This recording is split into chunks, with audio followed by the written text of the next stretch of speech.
Assalamualaikum warahmatullahi wabarakatuh. Halo teman-teman, perkenalkan nama saya Nabil Syahid Numan Muhaimin dengan NIM 2530101078. Pada kesempatan kali ini, saya akan membuat tugas video bahasa Arab. Saya akan memaparkan materi penting dalam ilmu nahwu, yaitu macam-macam isim atau kata benda dalam bahasa Arab. Kita akan melihat isim dari 4 sisi. Yang pertama yaitu jumlahnya, yang kedua yaitu i'rabnya, yang ketiga yaitu jenis kelaminnya, dan yang keempat dari segi nakirohnya serta ma'rifatnya. Seperti apa? Yuk kita bahas. Dilihat dari jumlahnya, isim terbagi menjadi 3. Yang pertama yaitu isim mufrad, yang kedua yaitu isim tasniyah, yang ketiga yaitu isim jama'. Yang pertama, isim mufrad. Isim mufrad yaitu kata benda tunggal yang menunjukkan kepada satu benda atau satu orang. Contohnya, kitabun yaitu artinya sebuah buku, atau tolibun artinya seorang murid. Ciri-cirinya tidak memiliki tambahan di akhir kata seperti alif nun dan waw nun. Yang kedua ada isim tasniyah. Isim tasniyah yaitu kata yang menunjukkan kepada dua benda atau dua orang. Contohnya yaitu kitabani artinya dua buku, atau tolibani artinya dua murid. Ciri-cirinya adalah tambahan alif nun pada posisi rofa serta ya nun pada posisi nasab dan jer. Berdasarkan i'rab, isim terbagi menjadi dua bagian. Ada isim mu'rab dan isim mabni. Nah, yang pertama ada isim mu'rab. Apa itu isim mu'rab? Isim mu'rab adalah isim yang bisa berubah harokat akhirnya tergantung pada posisinya dalam kalimat. Misalnya kata tolibu.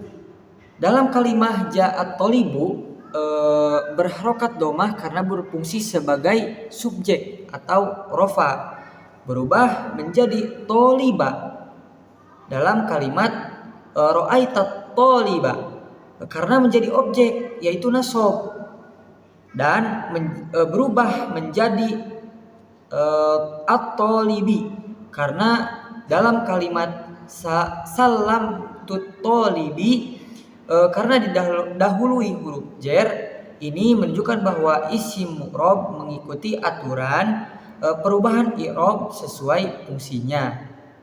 Nah, lalu yang kedua yaitu isim mabni adalah isim yang tidak berubah harokat akhirnya, tetap sama di posisi apapun.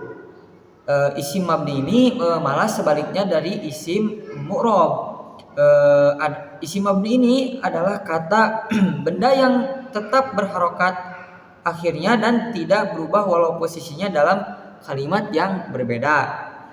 Contoh seperti ana, hada, alladzi.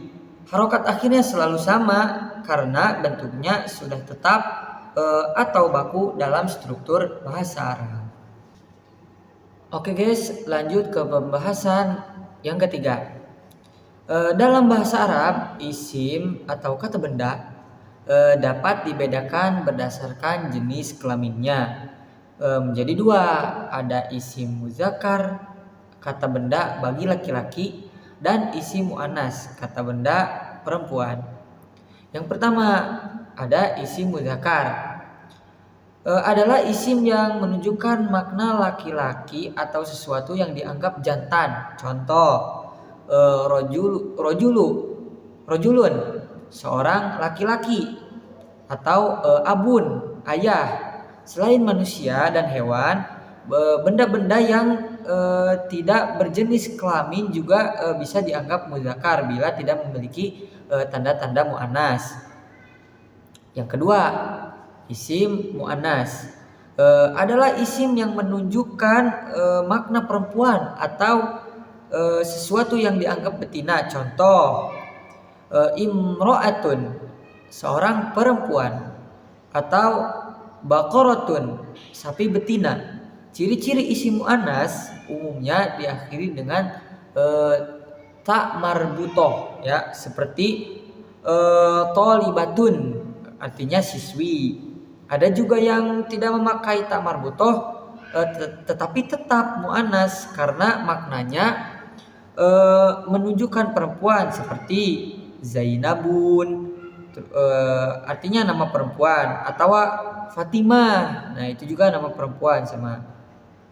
Nah, jadi perbedaan antara isim muzakkar dan isim muannas terletak pada makna dan tanda-tanda akhirnya, di mana muzakkar menunjukkan laki-laki atau benda jantan, sedangkan muannas menunjukkan perempuan atau benda betina dengan tanda khas berupa ta marbutoh. Lanjut ke pembahasan yang keempat. Dalam bahasa Arab, isim dapat dibedakan berdasarkan kejelasan maknanya menjadi dua jenis utama, yaitu ada isim nakiroh dan isim ma'rifat. Perbedaan keduanya terletak pada tingkat kejelasan, apakah benda atau orang yang dimaksud sudah jelas dan dikenal atau masih umum dan belum diketahui. Nah, yang pertama itu ada isim nakiroh.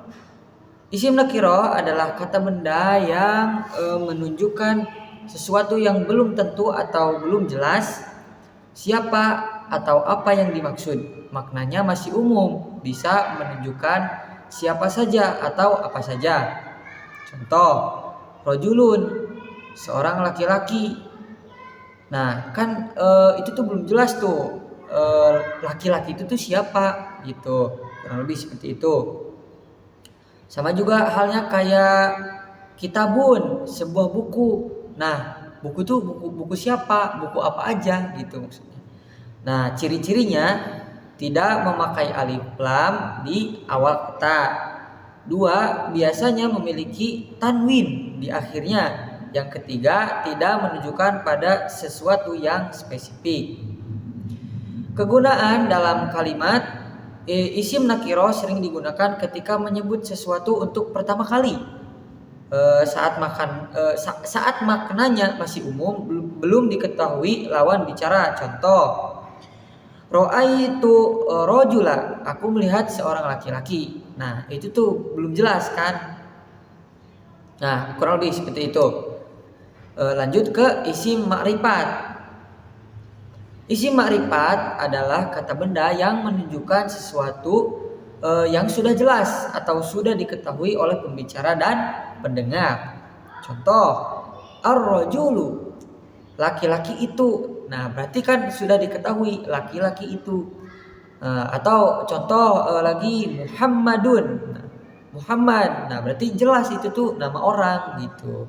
Nah, ciri-cirinya diawali alif lam, seperti alkitabu. Nah, kalau tadi isim nakiroh mah enggak pakai alif lam pertamanya. Nah, kalau ini pakai alif lam pertamanya gitu.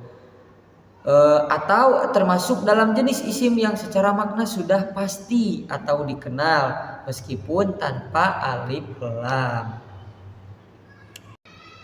Nah, guys, jadi jenis-jenis isim ma'rifat itu ada 7 menurut para ulama nahwu. Yang pertama itu ada isim alam, yang kedua isim domir, yang ketiga isim isyarah, yang keempat isim mausul, yang kelima isim yang disertai alif lam, yang keenam isim munadat ma'rifat, yang ketujuh yaitu isim yang ditambahkan pada ma'rifat atau mudhof kepada ma'rifat. Dan antara isim nakiroh dan isim ma'rifat terletak pada kejelasan maknanya. Isim nakiroh menunjukkan makna umum, tidak diketahui siapa atau apa yang dimaksud, biasanya tanpa alif lam dan berharokat tanwin. Isim ma'rifat menunjukkan makna khusus, sudah jelas dan dikenal. bisa karena memakai alif lam, atau karena termasuk jenis kata yang secara makna sudah pasti seperti nama orang, domir, atau isim isyarah. Dengan memahami perbedaan ini, kita dapat mengenali apakah suatu kata benda dalam bahasa Arab bersifat umum atau spesifik, hal yang sangat penting dalam memahami struktur dan makna kalimat bahasa Arab. Nah, jadi kita telah membahas materi 4 tadi ya. Mari kita simpulkan, dalam bahasa Arab isim atau kata benda dapat diklasifikasikan menjadi 4 macam, dilihat dari berbagai sisi berdasarkan jumlahnya. Isim dibagi menjadi mufrad, tasniyah, dan jama'. Berdasarkan i'rabnya, isim terbagi menjadi mu'rab, yaitu yang berubah harokat akhirnya sesuai kedudukan dalam kalimat, dan mubni atau mabni yang tetap harokat akhirnya. Berdasarkan jenis kelaminnya, isim terbagi menjadi muzakkar dan muannas.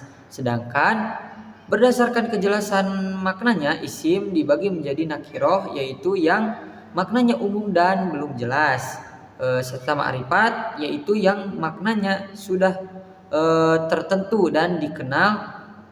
Keempat pembagian ini membantu kita memahami fungsi dan kedudukan kata benda dalam tata bahasa Arab secara lebih tepat dan sistematis. Dengan memahami pembagian ini, kita akan lebih mudah menganalisis kalimat bahasa Arab maupun dalam membaca Al-Quran atau dan lain-lain. Terima kasih yang sudah menonton. Mohon maaf bila masih banyak yang kurang karena saya juga masih belajar. Terima kasih kepada semuanya. Billahi taufiq wal hidayah. Wassalamualaikum warahmatullahi wabarakatuh.